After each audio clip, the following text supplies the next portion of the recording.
Hoy continuamos con el capítulo de Python y seguimos con los tipos y estructuras. Por eso vamos a hablar sobre los enteros o int en Python. Son un tipo de datos que permiten representar números enteros, es decir, positivos y negativos no decimales. Si vienes de otro lenguaje de programación, los tipos enteros o int en Python permiten almacenar un valor numérico no decimal, ya sea positivo o negativo.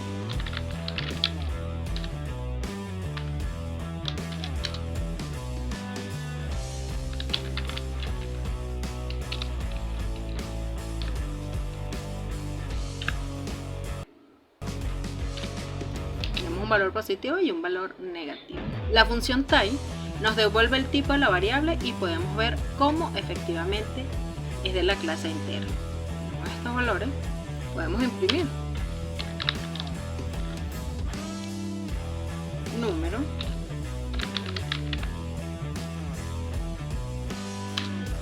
y podemos imprimir el otro para ver el tipo de dato que es.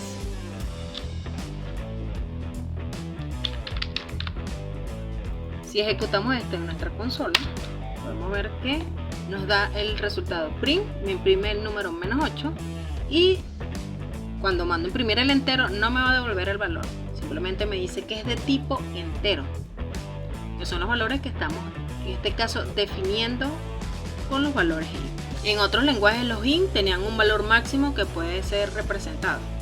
Dependiendo de la longitud de palabras o el word size de la arquitectura del ordenador, existen unos números mínimos y máximos que eran posibles representar. Si por ejemplo se usan enteros de 32 bits, el rango a representar es de -2 a 31. Con 64 todo va a depender de las variaciones que tenemos allí con la arquitectura. Una gran ventaja de Python es que ya no tenemos que preocuparnos de esto, ya que por debajo se encarga de asignar más o menos memoria al número y podemos representar prácticamente cualquier número. Vamos a hacer otros ejemplos. Entonces, elevando un número por 250. Cuando imprimimos el valor que contiene, podemos ver su resultado. Aquí está el resultado. O sea, no tenemos un límite para representarla. Más si, aparte de eso, preguntamos el tipo que es, nos va a decir que es un tipo entero, como pueden ver aquí el valor. Entonces tenemos otros ejemplos para poder representar los valores decimales o una variable de tipo decimal. Pero también es posible asignarle un valor binario, ya sea un valor hexadecimal y octal. Entonces recordemos que el prefijo 0 y b, en este caso él nos va a representar que viene de un valor octal o un valor binario. Si hacemos la asignación a, va a ser igual a este valor por 10, veremos lo que nos imprime. Imprimimos a y escribimos el tipo de valor que tiene a, para que nos dé los dos valores. Me imprime solamente, me imprime el valor 4, su valor octal, y que es un tipo entero.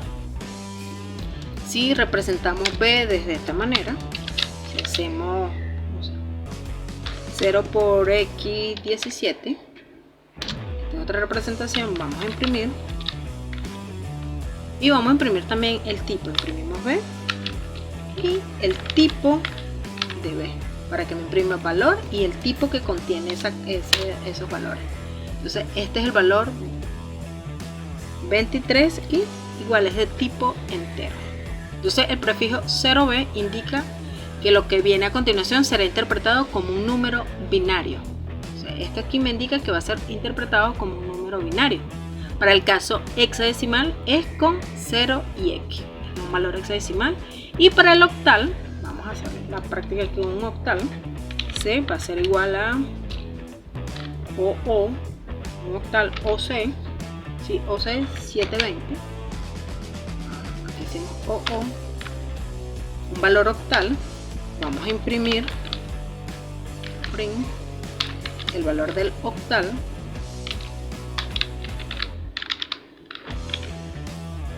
y ahora veremos el valor. medio raro. C, coma. Ahora sí. Ok, la primera me dice que es en 4. Dijimos un valor que es interpretado como un valor binario. Este es como un valor hexadecimal. Y este es como un valor octal. Entonces aquí me imprime los resultados. 464 representa este valor en un valor octal. Y me dice que todo se maneja con el tipo de dato entero. Para el siguiente ejemplo, podemos ver cómo Python asigna diferentes números de bits a las variables en función del número que quieran representar. Entonces, vamos a trabajar con la función que se llama hexsizeOct. Con esta función nos va a devolver el tamaño de la variable en memoria. Veamos cómo lo implementamos. Importamos el sistema, declaramos una variable con un valor de 5 por 4 a la 10.000 y y va a ser igual a 10. Colocamos aquí el print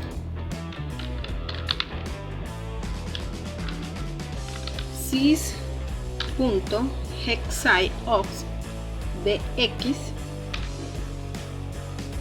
y vamos a imprimir de una vez el tipo para que veamos el valor que maneja de x, y me faltaría aquí otro paréntesis e imprimimos y sys.hexsizeOct de y imprimimos el tipo de y. Vamos a ver cuál es el resultado. Como pueden ver, me dice que este valor es 3120, o sea, 5 elevado a la 10.000, y me dice que es un valor entero, y 10 me toca un valor. Como lo devuelve el sistema, devuelve el tamaño en memoria que está ocupando. Aunque hemos dicho que Python puede representar casi cualquier número, hay casos límite en los que nos podemos encontrar con una excepción. Es decir, hay valores que por defecto no podemos imprimir, bueno, que es por la capacidad. Si mandamos a imprimir print 5 200 por 2, veamos el error que nos genera. Simplemente imprimir y nos da este error, overflow error. El resultado dice que es muy largo al momento de nosotros poderlo representar. Es decir, que cada vez que expresamos o representamos un número que sea muy grande, encontraremos con esa excepción, nos va a dar ese error. También podemos convertir un entero a otro tipo. El tipo entero no puede contener decimales, por lo que si intentamos convertir un número decimal, se truncará todo lo que tengamos a la derecha de la coma. Eso podemos hacer. Vamos a asignarle un valor a A. Vamos a decir que es un número entero, porque vamos a hacer la conversión de 1.6. Vamos a convertir ese número flotante en un número entero. Vamos a imprimir, a ver qué valor nos genera. Como pueden ver aquí también, es decir, nos quita todo lo que está después del valor decimal y nos deja el valor entero. Es decir, estamos perdiendo todos esos valores que tenemos a la coma de la derecha, a la derecha de la coma, perdón. Para trabajar con los que son los valores booleanos en Python, es un tipo de dato que nos permite almacenar los valores. Sabemos que es el valor true o false. Para declarar las variables, el tipo de dato que vamos a poner booleano,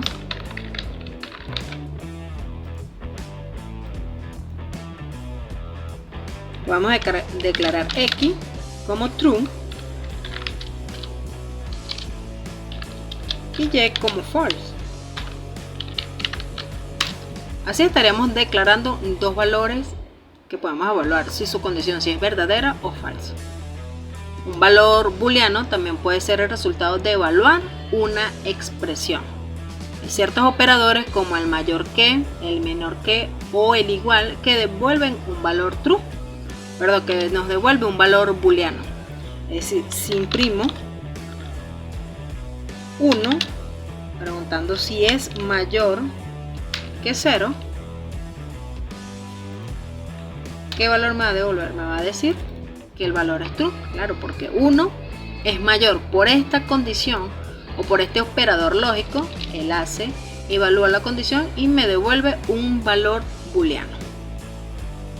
Si en caso contrario yo digo que que 1 es menor o igual a 0, evalúa la condición y me dice que es falso. También es posible convertir un determinado valor booleano usando la función bool. Es decir, podemos con las funciones cambiar. Si imprimimos un valor con esta función bool, veamos el resultado que nos arroja. Me dice que el valor es verdadero. Le vamos a poner un valor negativo. De igual manera me va a decir que la condición es verdadera. Esta función lo que podemos es convertir esos valores en un entero, me lo convierte en un valor booleano. Y si lo hacemos con el uso de la condicional if, esto va a evaluar una condición que su valor sea booleano. Si hacemos a igual a 1 y b igual a 2 y hacemos la condición si b es mayor que a, entonces me dice, bueno, b es mayor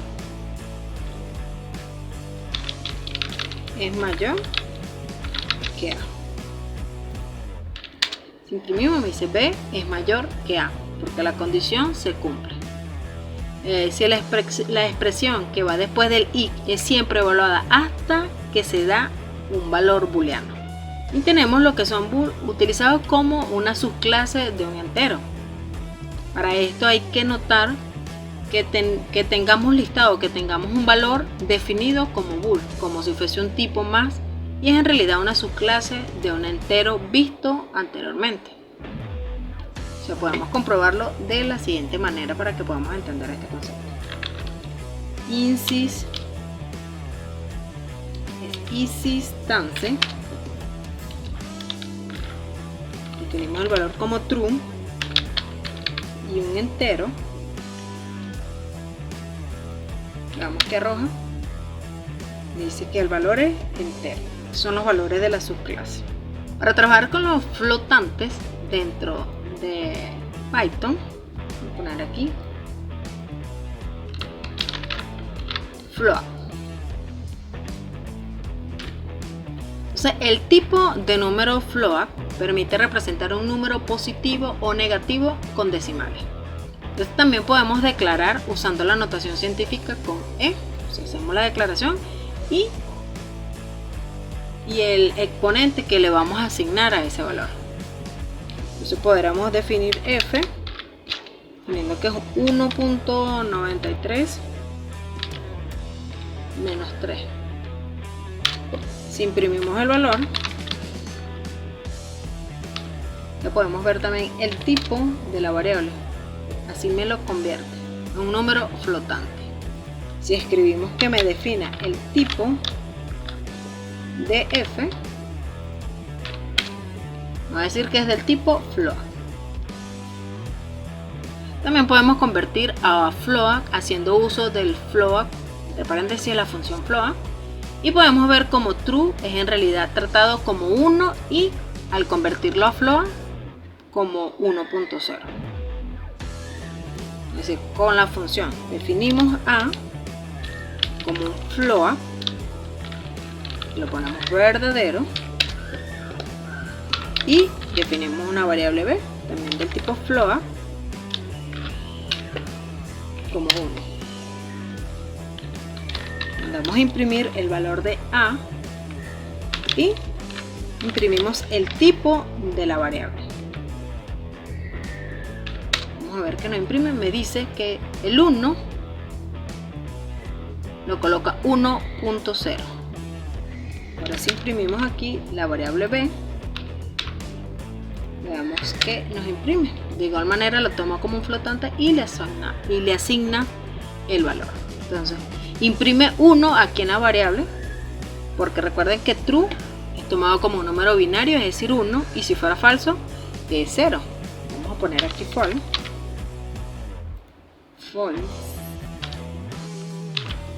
para que vean que nos imprime el valor de 0.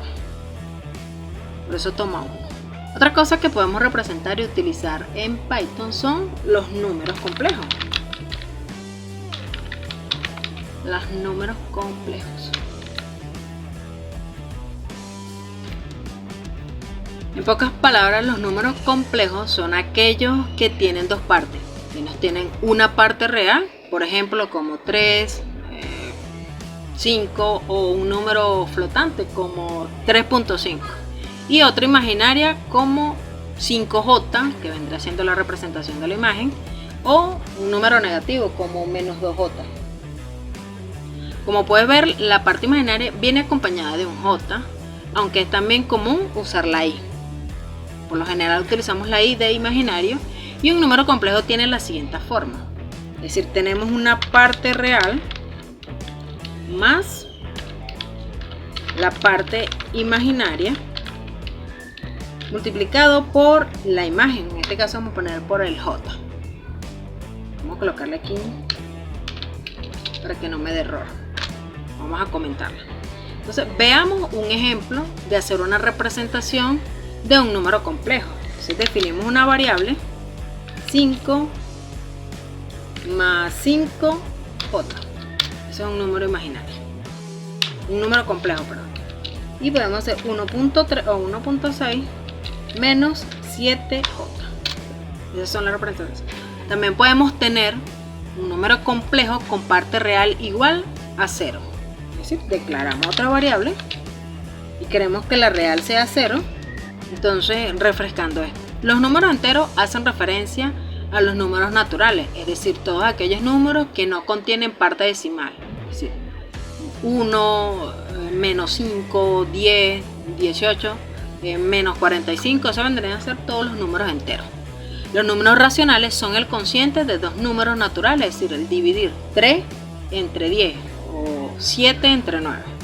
Los números irracionales son aquellos que no pueden ser expresados como una fracción. Por ejemplo, pi es un número irracional porque no puede ser representado por una fracción. Los números reales son el conjunto de todos los números anteriores. Es decir, cualquier número que se le ocurra a uno sería un número real.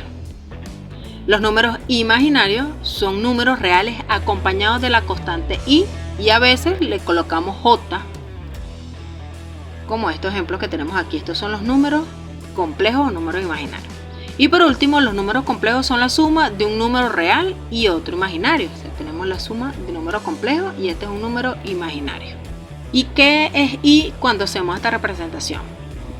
I es simplemente un nombre que se le da a la raíz cuadrada de menos 1, ya que si recuerdas, los números negativos no tienen raíces cuadradas. Esta notación se la debemos al la famosa ecuación de Euler, por eso sabemos que el menos 1 no tiene su raíz. Por lo tanto, la raíz cuadrada de menos 5 podría expresarse como 5i. Podemos decir, ¿para qué nos sirven los números complejos? Los números complejos son muy utilizados en la telecomunicación y la electrónica, ya que son muy útiles para describir las ondas electromagnéticas y la corriente eléctrica. También son usados en diferentes dominios de las matemáticas y en física, donde destaca su uso en la mecánica cuántica. Un número complejo puede representarse en un plano donde el eje X representa la parte real y el eje Y la imaginaria, es decir, se pueden ver a un número complejo 5 más 5i como un punto de coordenadas. En este caso, los números complejos en Python pueden ser creados sin tener que importar ninguna librería. Entonces, es decir, aquí creamos nuestro número imaginario y no fue necesario importar nada externo para que ya se pueda ejecutar. Podemos ver cómo la clase que representa los complejos en Python se llama complex. Tenemos una clase que se llama complex representando a los números complejos. Una vez creado, es posible acceder a la parte real con real y a la imaginaria con imaginaria. Entonces podemos acceder a la parte real con esta función y a la imaginaria con esto. C va a ser igual a 3 más 5J. Vamos a crear ese A y vamos a imprimir el valor que tiene C.real y me imprime este valor 3.0 en la parte imaginaria. Vamos a eliminar todo esto para que este es el valor que me imprime esa parte real. Pero si yo quiero que me imprima la parte imaginaria, 5.0. También se puede crear un número complejo haciendo uso de complex, pero sin usar la J. Es decir, colocamos C.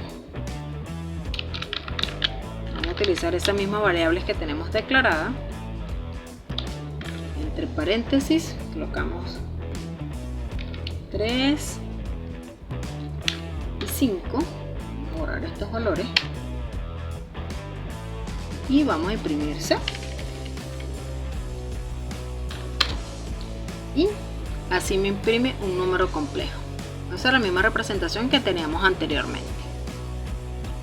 Las operaciones que podemos obtener con los números complejos usando las variables utilizando las variables del tipo complex, podemos realizar operaciones más comunes típicas de los números complejos.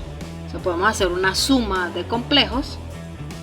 Vamos a hacer una suma de complejos, es decir, vamos a asignar a A un valor de 1 más 3J y B va a ser igual a 5 más 1J. Ejemplo, entonces vamos a imprimir A más B. Y al imprimir me hace el resultado. 5 más 1, 6 y 3 sería 4J. Así nos representa la suma de los números complejos. Y de igual manera si hacemos una resta, tenemos aquí la operación, sería menos 4 más 2, la suma de los números complejos. De igual manera me va a hacer todas las operaciones matemáticas que nosotros comúnmente usamos. Bueno, 1 por 1 a 1 y hacer la multiplicación de los números complejos. Y también podemos hacer la división del número complejo, del resultado del primer valor más el segundo valor. Y tiene aquí la letra que corresponde al número imaginario. Cuando conjugamos o podemos hacer conjugaciones de un número complejo en Python, podemos utilizar el método conjugate para calcular el cociente y negar la parte imaginaria, es decir, cambiar los signos de positivo a negativo y viceversa. Entonces tenemos este valor y vamos a hacer la prueba con la punto conjugate con los dos paréntesis porque es una función y me hace el valor 1 menos 3, es decir, me cambió este signo positivo a negativo. Y cuando trabajamos con la librería, recuerden que en Python tenemos la librería CMake. Con esta librería podemos realizar más operaciones con números complejos. Y en caso de que queramos investigar más acerca, podemos visualizar en la documentación de Python todas las opciones o alternativas que tenemos con esta función make. Ahora vamos a manejar lo que son las cadenas en Python. Igual en los tipos de estructura, pero cadenas de Python. Las cadenas en Python o string son un tipo inmutable que permite almacenar secuencias de caracteres. Para crear una es necesario incluir el texto entre comillas dobles, es decir, vamos a declarar una variable A. Vamos a seguir entrando con la palabra Python.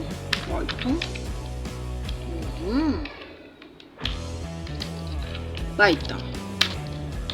Vamos a imprimir. Entonces, ¿qué me imprime? El valor que dice Python, el valor de la cadena.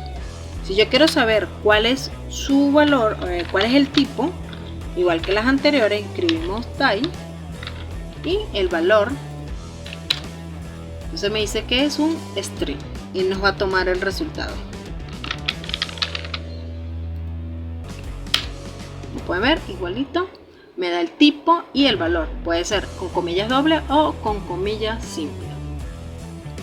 Las cadenas no están limitadas en tamaño, por lo que el único límite es la memoria del ordenador que disponga. Y también podemos tener una cadena vacía. Podemos declarar un valor de este tipo y de igual manera no me imprime nada porque la cadena no tiene nada, pero me dice que su tipo es un string.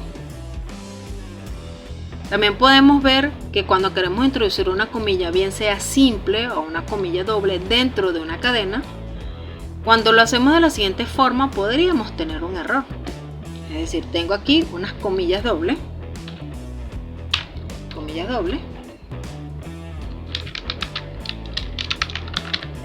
doble, y por ejemplo coloco otra comilla aquí, otra comilla.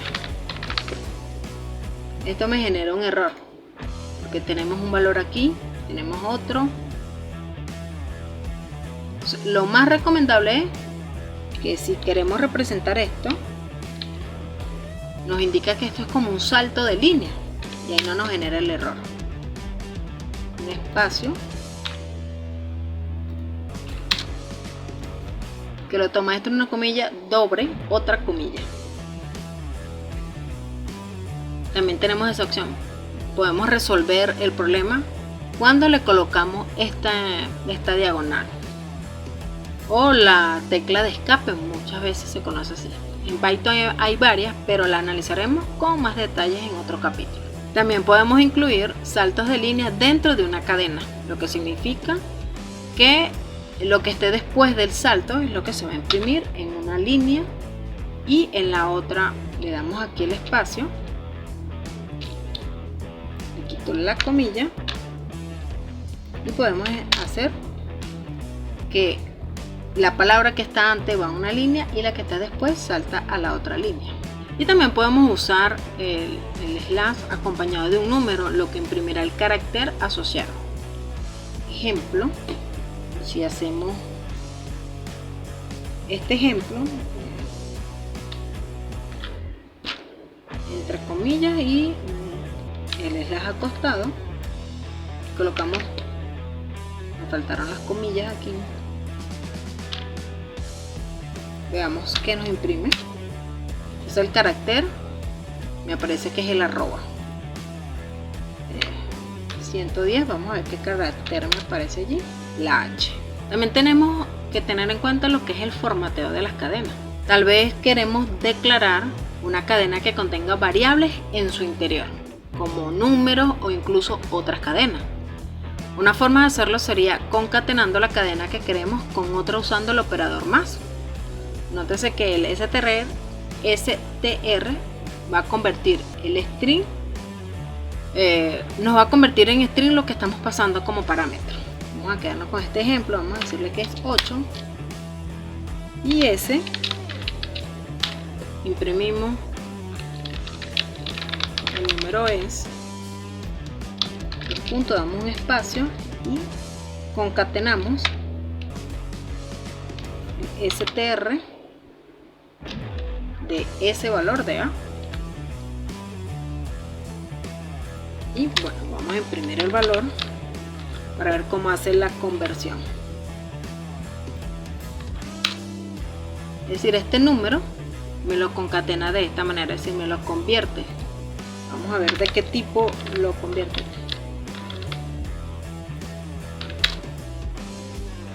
Es una clase, es decir, dice que es del tipo entero y me lo concatena con el tipo, con esta cadena de caracteres que tenemos aquí.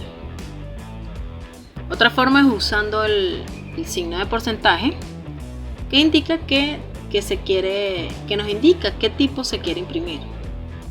Todo va a depender de qué posición lo coloquemos, si a la derecha o a la izquierda del valor. Es decir, si yo aquí le coloco este signo, el signo de porcentaje, veamos que imprime, el número es el porcentaje A. Tengo aquí un error, tenemos que indicarle aquí dentro también el valor que queremos hacer y me dice 8, pero si tenemos otros valores, 887. También otra cosa que podemos hacer con los strings o en la concatenación es cuando sumamos los dos strings con los signos más. Vamos a ver qué nos arroja. Vamos a quitarle esto porque no estoy. Comilla simple más y me hace la concatenación de la palabra 8. Debería decir aquí el número es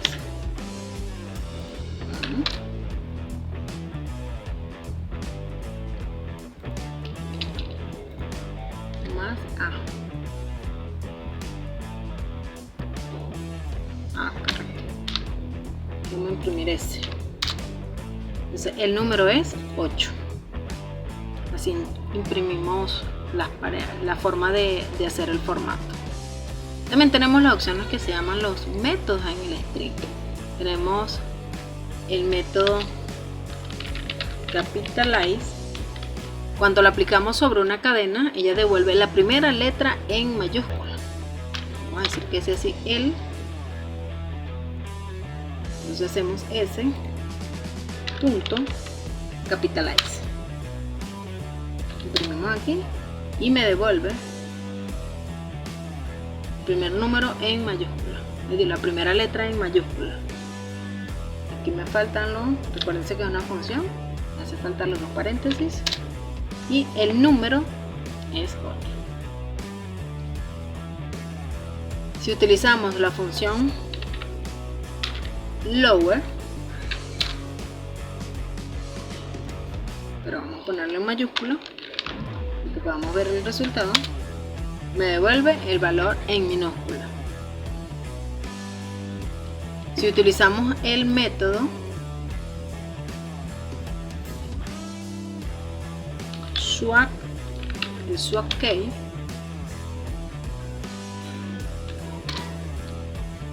convierte todo en mayúscula menos la primera palabra, la primera letra. Si escribimos el método upper, al revés, convierte todo en mayúscula. Y también tenemos un método que se llama con, que permite contar las veces que otra cadena se encuentra dentro de la primera. Permite también dos parámetros opcionales que indican dónde empezar y dónde terminar la búsqueda. Dónde empezar y dónde terminar la búsqueda. Entonces nos indica dónde empezar y dónde terminar la búsqueda. Bueno, con esos métodos, con esas opciones podemos trabajar los formatos de las cadenas. Ahora vamos a ver las listas en Python. Bueno, las listas en Python son un tipo de datos que permiten almacenar datos de cualquier tipo, es decir, son mutables y dinámicas, lo cual es principal diferencia con los set y las tuplas. Vamos a crear una lista, esto ya lo habíamos visto anteriormente, las listas van entre corchetes y separada cada parámetro por una coma, es decir, una coma. Esto es una lista, la manera en cómo creamos una lista. También se pueden crear listas usando list y pasándolo a un objeto. Tenemos también, podemos descargar lista, ponerlo así. Utilizamos el método y le pasamos por parámetro los valores de la lista que queremos crear. Es decir, vamos a imprimir lista para ver el resultado que nos arroja. Como pueden ver, nos crea también una lista, un string. Pero si le quitamos nos da el error. Es decir, todo nos lo va a convertir siempre en una cadena. Una lista se crea con los corchetes o los paréntesis separando por coma. Y una de las ventajas es que podemos crear o almacenar valores distintos. Si yo aquí puedo colocar también una cadena de caracteres, podemos crear un valor flotante y así podemos crear una lista con diferentes tipos de elementos. Para nosotros poder acceder y modificar la lista, tenemos que ver los elementos que, bueno, no es necesario saber los elementos que tenemos almacenados en ella, pero podemos acceder a los mismos usando corchete y un índice que va desde el 0 hasta el 1 menos n-1, siendo n el tamaño de la lista. Vamos a trabajar con esta lista que tenemos aquí y vamos a acceder a la dirección de cada uno de ellos por medio de su índice, por medio del índice que tengamos asignado. Vamos a poner listas en la posición 0, a ver qué nos imprime, y vamos a imprimir 1, 2, 3, 4. Vamos en la posición 5. Vamos a ver los valores que nos imprime. Imprime 1 de 0, 1, 2, 3, 4, 5. Soy yo. Entonces así podemos acceder o iterar en las listas. También podemos acceder al último elemento utilizando el -1. Escribe el valor flotante que es 1.3. Una lista o un elemento puede ser eliminado con diferentes métodos. Podemos eliminar, vamos a quitar este de aquí. Vamos a eliminar un elemento de listas. Vamos a eliminar el elemento 2 y vamos a imprimir la lista para que podamos ver si nos elimina. Entonces aparecemos 1, este 0, 1 me eliminó el número 8, entonces 5, 1, 5, 6, ¿ves? Así me elimina el elemento.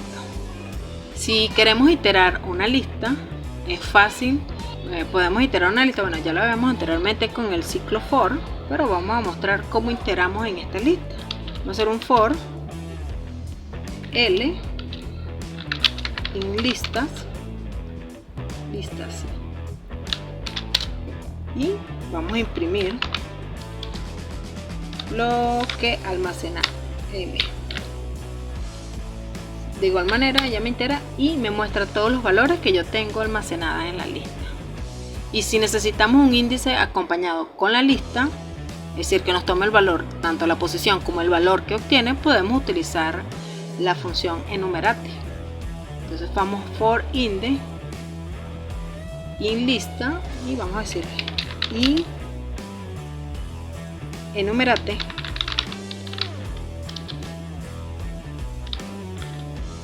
listas por L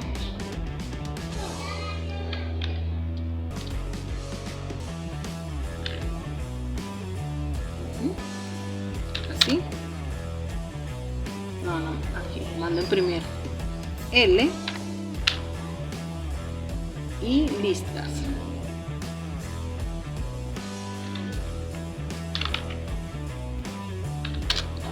Aquí me da el índice que tiene y el valor que está en esa posición. Tenemos 0, en la posición 0 tenemos el valor 1, en la posición 1 tenemos el valor 5, en la posición 2 tenemos el valor 8 y así sucesivamente. O si tenemos dos listas y las queremos iterar a la vez, también es posible hacerlo. Por ejemplo, que tengamos otra lista, vamos a ponerle lista nada más y vamos a quitarle esto.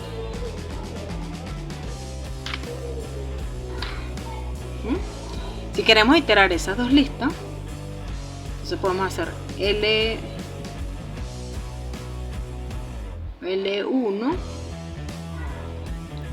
vamos a colocar aquí lista 1, lista 2, con esta función SIG, listas y lista. esta manera la podemos iterar. Y aquí imprimimos L1 y L2 y me imprime los dos valores. Claro, aquí parecen igual porque 1, 5, la diferencia es que uno trae estos valores, hola soy yo, y como aquí no tenemos ningún valor con que iterarlo, por eso no lo imprime. Solamente imprime hola, que llega hasta 1.3 y el otro 1.39. Y también tenemos los métodos con los que podemos interactuar con las listas. Si queremos añadir un elemento al final de la lista, podemos hacerlo. Vamos a crear listas. Va a ser igual.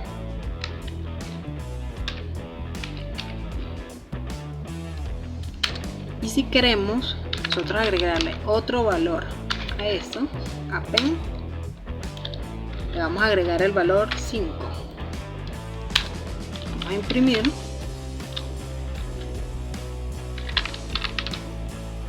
Y vemos el resultado y nos imprime 1, 2 y 5.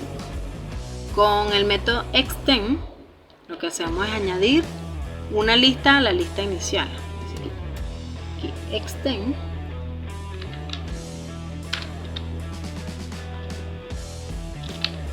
Agregamos otras listas, 1, 2, 3, 4. Como pueden ver, lo añade aquí. 1, 2, 3, 4. Con el método insert, añade un elemento en una posición o índice determinado, es decir, en la posición que usted quiera que le asigne allí, usted le va a poder agregar el método. Insert el elemento 1 en la posición 2.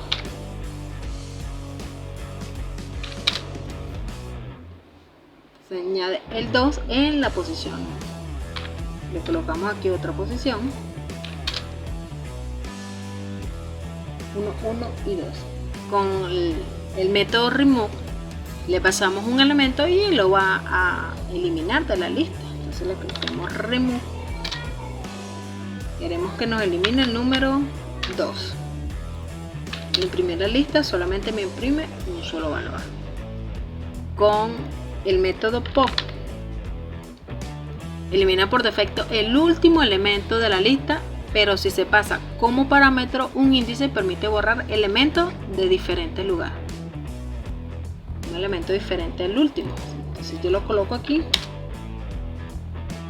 pop.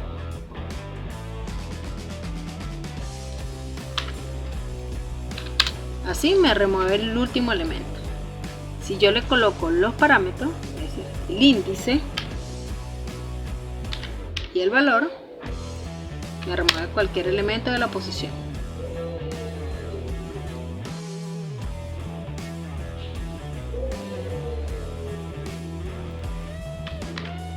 Pasamos como parámetro el valor, el índice, y me borró el 1 y me dejó el valor 2.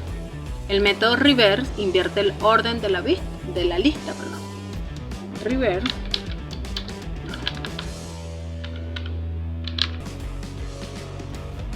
Reverse.